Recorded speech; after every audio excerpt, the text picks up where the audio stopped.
Yeah. I held the amethyst in front of me and approached the spirit. Got you! No, we're good. And incredibly, it actually worked. Both the ghost and the gem faded and disappeared. The stairwell is now free to be traversed. Yay!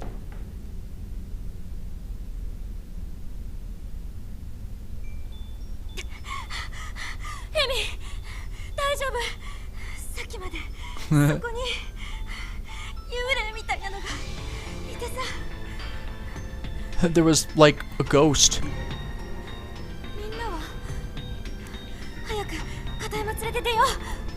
Yeah, I don't know. Emi looks pretty bad right now. This might not have gone well. Emi's face was absolutely wrecked with tears, and she was shaking her head violently. She wanted to tell me something, but the words just weren't coming. I had a really bad feeling about this. I ran past her to the bathrooms, to where Katayama was being lifted onto Yuya's shoulders when I left. There's just 3 dead bodies. So what happened with Shimada? I'm actually most curious about him. Why? Katayama was back on the floor right where we'd set him down when this whole ordeal began. Then why is Emi alive? Why wasn't he on Yuya's shoulders? What was going on? I had an inkling, but I didn't want to believe it, so I pushed that out of my mind. Oh! Yeah, wait, they're just chilling here? I assume he's dead, but they're just chilling here?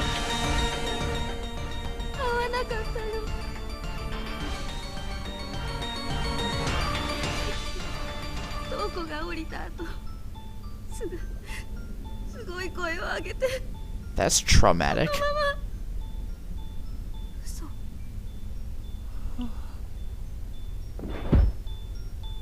I didn't know what else to say. A person had just died. And not some stranger, but a person I knew. A friend. It was the strangest feeling. I kept looking at him and thinking, is he really dead? Is this really what a person looks like when he dies? Seeing him like that drained every last bit of energy I had in me. I fell to my knees, thoroughly defeated. And then I went over here.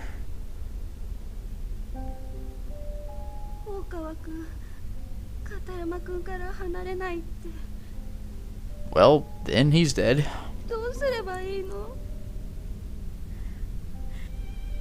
Emi and I couldn't stay near the body. We'd gone down to the second floor where we picked a corner and just stood there, trying to recompose ourselves. Yuya elected to stay with Okawa on the 3rd floor, I guess to try and break him from his shock and help put some distance between him and Katayama. Or bring him closer to Katayama, am I right? None of this felt real, or maybe I just didn't want it to be real. It was a nightmare. It had to be. I'd just sit up on my bed and it would be all over.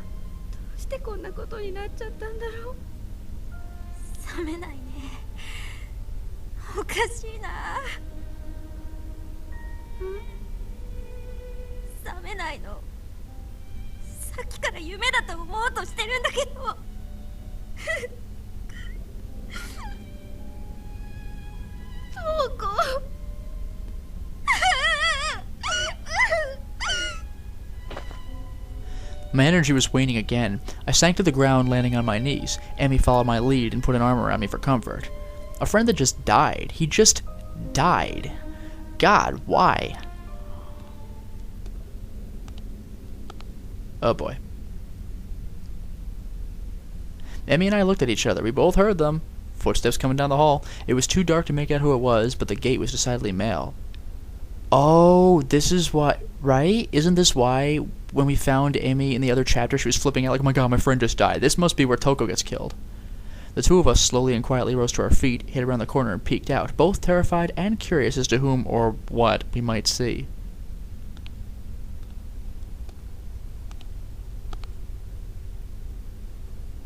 There, at the end of the hall, the figure finally came into view. It was a tallish man, unsteadily teetering as he slowly strode toward us. It was Shimada. What? Drenched from head to toe. I can't believe it. Shimada-kun!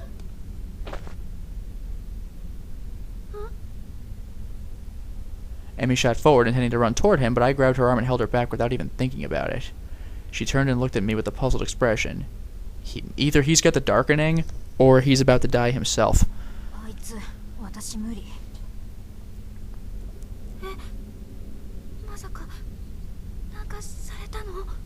In his dreams.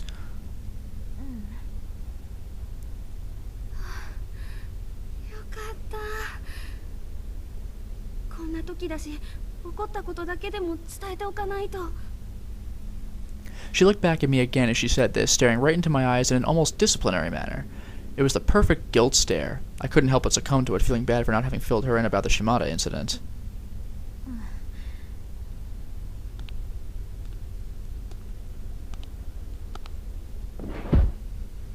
Shimada continued his slow, wet walk down the hall, then all of a sudden, for no discernible reason, he simply fell forward, landing harder on his knees. Something was wrong with him, and while I loathed the man, I didn't want to see him suffer. Emmy and I were both poised to rush to his aid, when other figures randomly began appearing all around him. Figures of children, blue and ethereal, shimmering with their own light. Oh, boy. This is going to be a nasty one.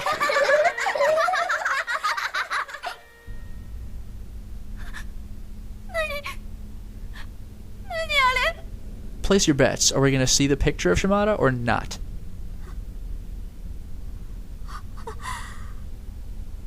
We could barely even see Shimada from our vantage point anymore, as his body was obscured almost completely by the backs of these ghost children. He wasn't moving, though, so it didn't seem like they were doing anything to him. Yet. But then, he wasn't moving at all, which seemed highly suspicious. It occurred to me that maybe we should try to save him. Oh, boy. I inched forward. He was still in exactly the same position he had been when he fell to his knees. He literally hadn't moved at all. Was he unconscious? Emmy and I looked at one another and nodded. It was a silent signal to move forward and do whatever we could to help. Oh, my God. Well, there's the image. The children vanished as we approached. Really? Revealing a horrific sight. Shimada's stomach had been flayed wide open. He was dead. I'm not really seeing it, but that's probably for the best.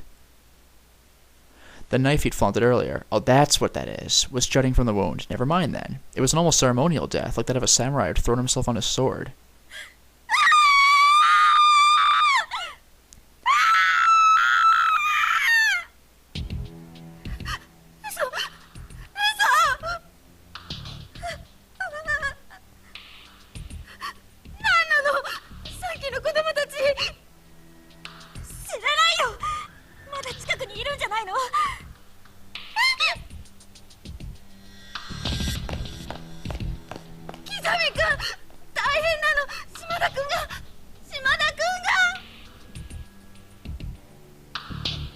Yuya, who had presumably rushed down to see what was wrong, calmly walked over to Shimada's body. He was checking for signs of respiration or pulse. He turned back to face us again a moment later, and his facial expression said it all. Shimada really was dead. I was beginning to lose it. I just couldn't take any more of this. My friends and acquaintances were dying one by one. I guess I should say had died, but it didn't seem like it was over, not by a long shot.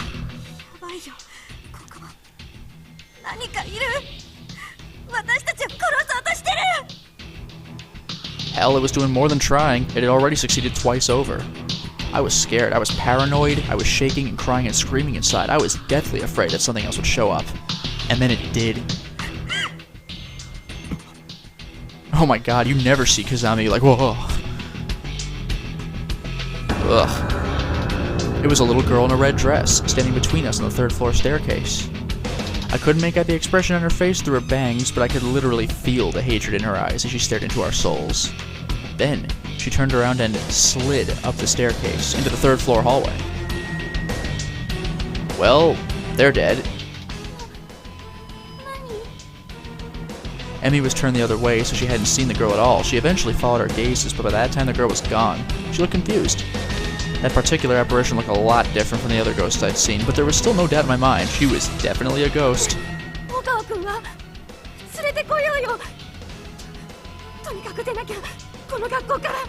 Cut your losses, man. Okawa's already dead.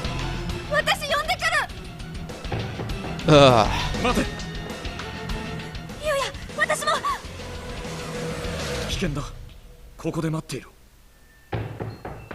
Dangerous? Well, that is the direction the girl in the red dress went, and I guess Yuya didn't want me to be put in harm's way. I nodded and watched his back recede into the darkness as he chased after Emmy. This must be before he developed his taste for blood. Because Kazami's actually acting like a regular guy.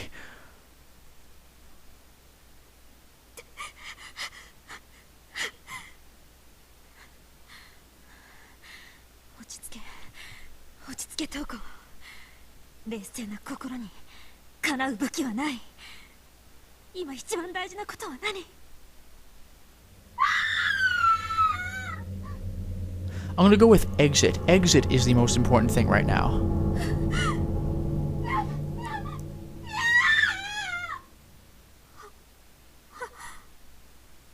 What was going on? Why was Emi screaming?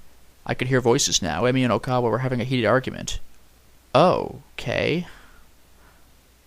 無理よ、置いて逃げなきゃ捕まるわ。こいつを置いていけないだろう。早く病院へ連れて行かなきゃ。もう死んでるわ。死んでない。死んでる。死んでない。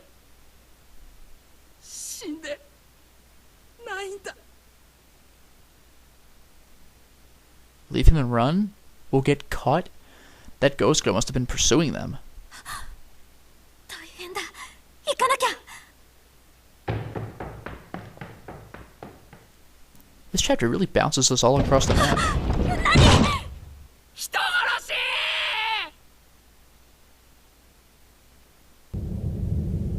Katayama's body was sprawled unceremoniously on the landing halfway up to the third floor, along with Okawa. At the top of the stairs stood Emi, and in front of her, Yuya, with an imposing scowl on his face. I didn't understand any of this. What had just happened? Oh, damn. Emi let out another scream and came running toward me down the stairs. Okawa then seemed as if he'd fallen and broken his arm. Did Kisame just push him straight up? He was lopsidedly crawling toward me. It was almost as if he were trying to distance himself from Yuya. Oh boy.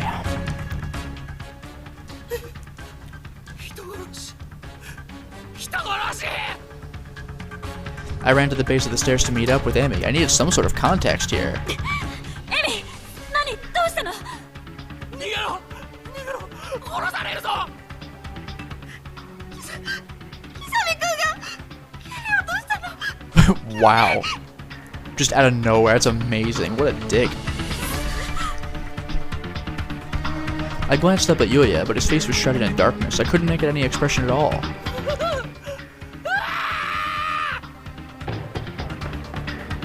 Okawa seemed to have reached his breaking point. He shot to his feet and took off behind me toward the second floor as fast as he could. Yuya kicked Okawa down the stairs? Why? 嘘でしょ。 Slowly, he walked down to the landing. He was neither concerned nor scornful. His face was a blank slate.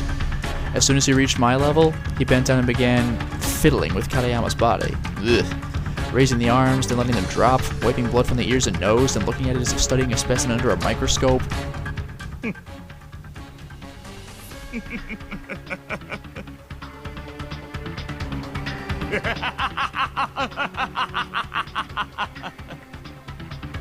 What the hell? He was enjoying this? I finally got to see an emotion written clearly on his face, and it was elation? How is this not some crazy dream?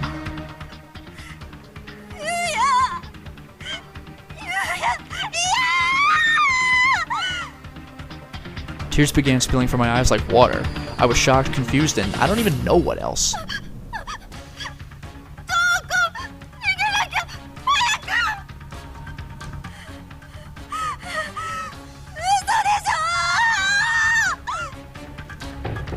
You know, it makes you wonder if Sachiko has got Kizami to start killing.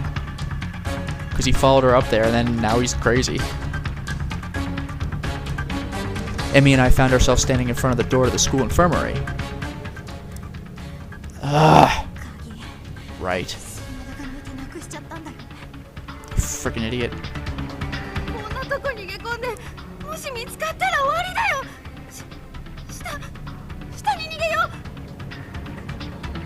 The poor girl was frantic. I can't say I blamed her, but, well, something about this whole situation just didn't feel right to me. やっぱり私信じられない。あ、何が？ユウヤがあんな優しいユウヤがすごいことするなんて。Oh boy. だって本当に蹴り落としたのよ。大川を信じられないよ。じゃあ勝手にすればいいよ。もう。With that, Emi pushed me out of the way and ran past me toward the stairwell leading to the first floor. エミ、知らない。私のこと嘘つきだって言うんでしょ。and off she went. I was now separated from every one of my friends, but was I really in danger? I mean, I was, but from Yuya? That just didn't seem right. Or more likely, I didn't want it to be. I wanted to believe this was all a misunderstanding. My legs were shaking and my head was swimming. I just stood there unsure of where I should go or what I should do. And then there he was, right behind me. And in his hands was Shimada's huge knife, the one that was last seen jutting from Shimada's stomach. It was still dripping with blood. This definitely made matters more complicated. How could I doubt Yuya's guilt when he was holding something like that? Why did he even have it? How could he possibly bring himself to pull a knife from his friend's lifeless corpse? But I wasn't going to run. I turned around and I braced myself. I opened my mouth, intent on discussing this rationally. If I ran away now, I felt like it would all be over. There would be nothing left to save, no one left to trust. But what could I possibly say to him?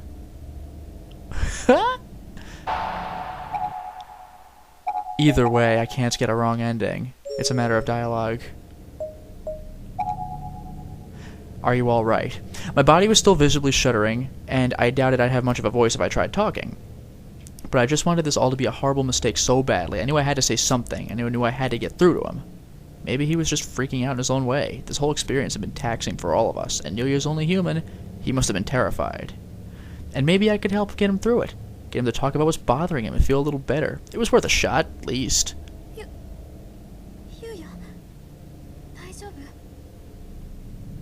桐崎、浦部と大川はどこだ? Oh god. どうして? No answer. He just started muttering to himself and slowly walked right past me as if I weren't even there. Yuya! 何するの? 何持ってるのそれ? 使えそうだ。いろいろ。Wow. やめて! 捨てて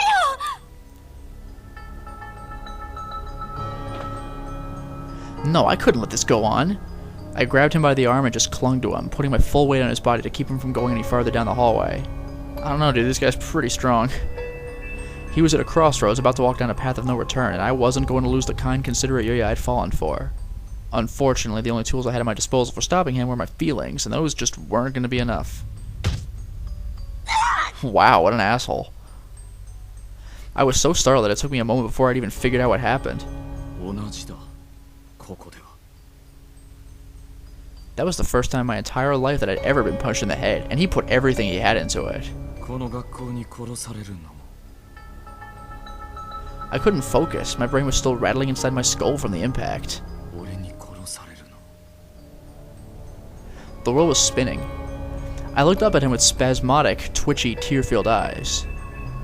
There was no sign of remorse or compassion whatsoever. He looked like a feudal warrior clutching his sword and staring down at his enemy. The area all around my eye was throbbing. It hurt so badly and felt so swollen and sore. I couldn't even imagine what it must have looked like. And he wasn't done with me. He got in closer and closer, grinning unnaturally as he raised his fist for a second strike. Oh, that's bad.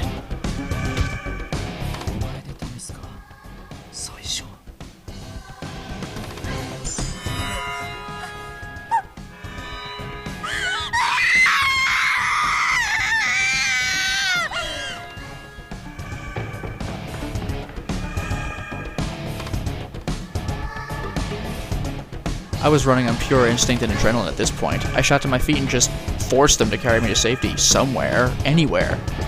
He was going to kill me. He was really going to kill me. God.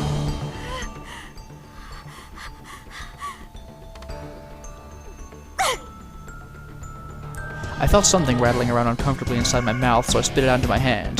Tooth? It was white. Oh, there's your chapter title, hey. A single white tooth with blood red highlights at its root. That maniac had actually knocked out one of my teeth.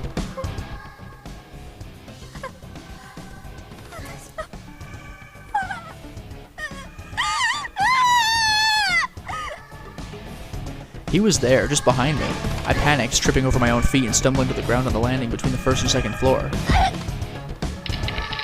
I'd fallen on my backside, dropping my tooth on the ground next to me. I began slinking away from the encroaching figure of Yuya Kazami. Save me, somebody, anybody. God, please.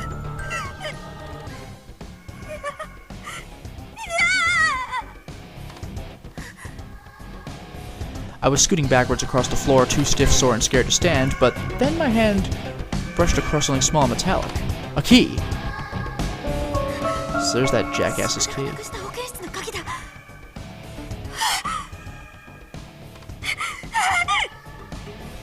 Even with my hand right over it, I was shaking so badly that I could barely work my fingers to get a grip. It was the most frustrating feeling in the world, and for a few seconds, that felt like hours, I just kept trying in vain to pick up that damned key. Finally, I slid my finger through the ring. I had it. This was my one and only chance. Scrambling to my feet, I somehow slipped past Yuya and ran back up to the second floor as fast as I could force my shaky legs to carry me. I had the key. I could lock myself in. I could hide in the infirmary. Good idea.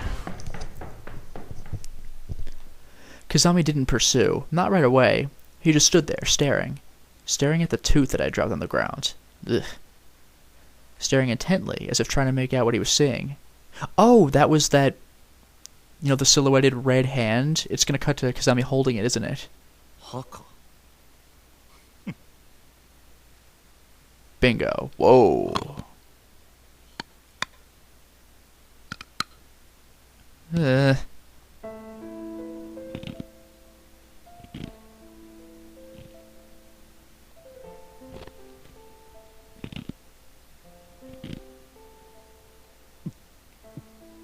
Ew.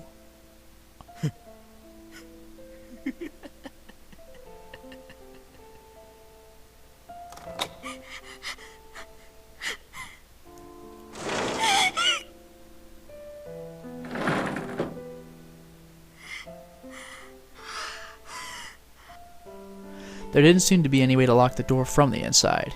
I needed to find a hiding place before Yuya showed up. The corner of the room? Under the bed, maybe?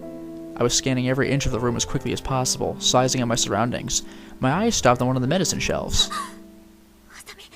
ハサミが置いてある。 I could... Oh! Oh, wow, so that's why she stabbed Satoshi, because Kizami was chasing her. That's amazing. It felt like such a revelation, like the answer I was looking for. But what was I going to do with scissors? Oh no, I'm trying to remember her profile picture from the first game. Was she missing a tooth? Because that would be freaking crazy. Was I going to fight? Fight who? Yuya? I wouldn't stand a chance. I decided to leave them there. Oh. I stepped back and crouched down behind the partitioning screen that was set up in the middle of the room.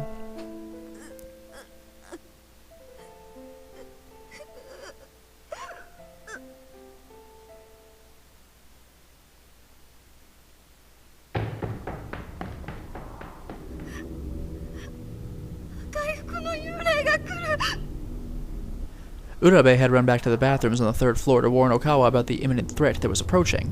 Unsurprisingly, he was still crouched on the ground, cradling Katayama's lifeless head in his arms. And he was still stubbornly insistent that if he were to leave that spot, he'd have to carry Katayama with him. 無理よ。置いて逃げなきゃ捕まるわ。こいつを置いていけないだろう。早く病院へ連れて行かなきゃ。もう死んでるわ。死んでない。死んでる。死んでない。死んで。 What a stubborn, foolish man. I had enough. Oh, this is Kazami's perspective in the flashback. I decided I'd rip Katayama's body from Okawa's arms and kick it down the stairs. Damn, what a dick. It made one hell of a thud when it hit the landing, but he was already dead, so what did it matter? As long as it helped get Okawa moving, I didn't care. Oh. See? Look, he's dead, so get your ass off that floor and run. 目を覚ませ。片山はもう死んでいる。早くここから逃げるんだ。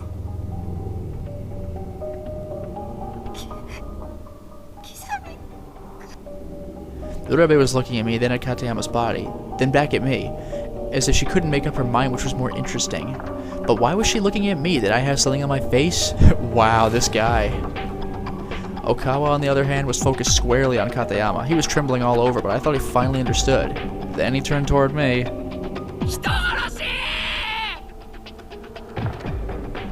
Yelled like a madman and ran down the stairs toward his friend's body.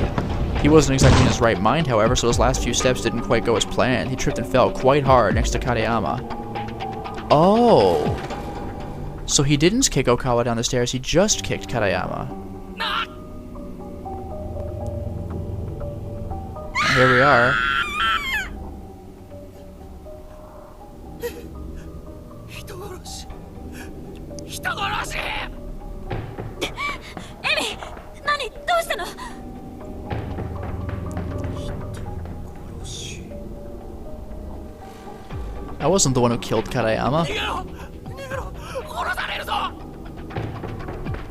そうかここでは学校に殺されるの俺に殺されるのも同じってこと Oh wow, that's how he came to that conclusion.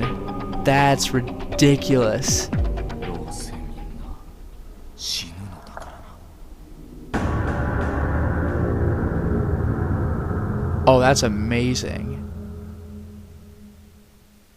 Whew.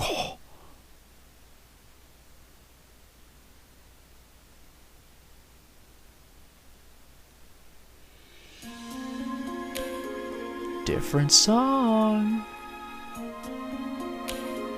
Or are these the credits, perhaps?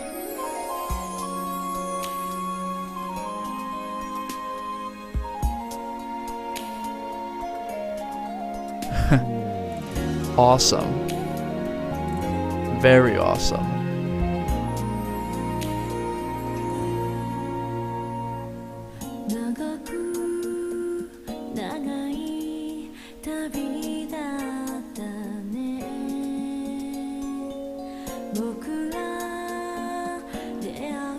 Yui and Satoshi seriously dodged a bullet.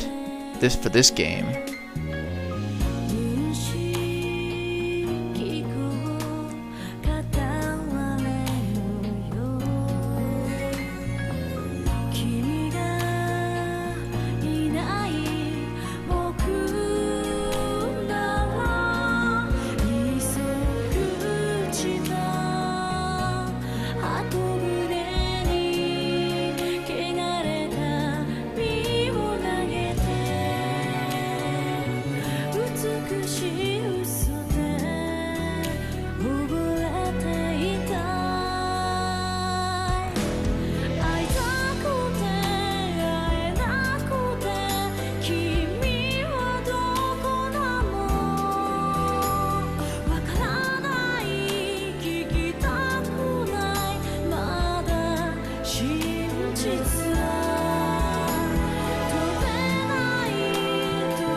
Those were pretty brief credits, actually. Save option, please.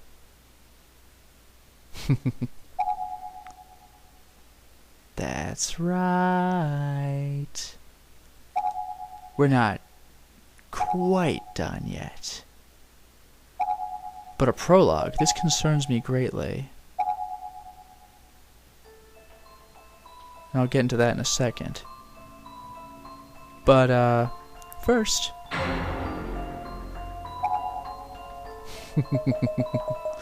But, first... I'm going to stop the installment. Well, we certainly made a lot of progress today. A bunch of questions were answered regarding why certain events in the first game took place, but some questions are also raised. In this iteration of the timeline, what the hell happens to Yuka? Is she just screwed and more stuff is going to happen later to her? Is just bad end?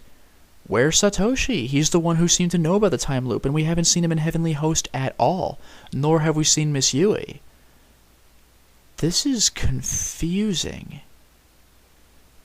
It's like a time loop with certain events that played out differently, but Yuka might have gotten screwed. Now, I was really looking forward to Chapter 8, kind of, because I figured it would answer those questions, but those might just be bad ends. We're dealing with prologue now. So this is kind of how the game ends. Chapter 7 ends with knowing how Kazami got his start. Chapter 6 ends with Yuka being freaking wrecked. Naomi suffers a worse fate. Naomi lives, but Seiko suffers an arguably worse fate. Mayu suffers a worse fate. Morishige descends into madness. It's bad. Yoshiki and Ayumi still seem to be alive. Some of the Byakudan people are alive, but you know it's not going to end well for them. Actually, it's probably implied that a lot of them died, even though we didn't see it happen for all of them. We know what happened to Naho's friend, that Naho eventually turned into what she turned into, so there's that. This was an interesting game. But, as previously indicated, we're not quite done. One more chapter for Super Duper Real. Until next time, everyone.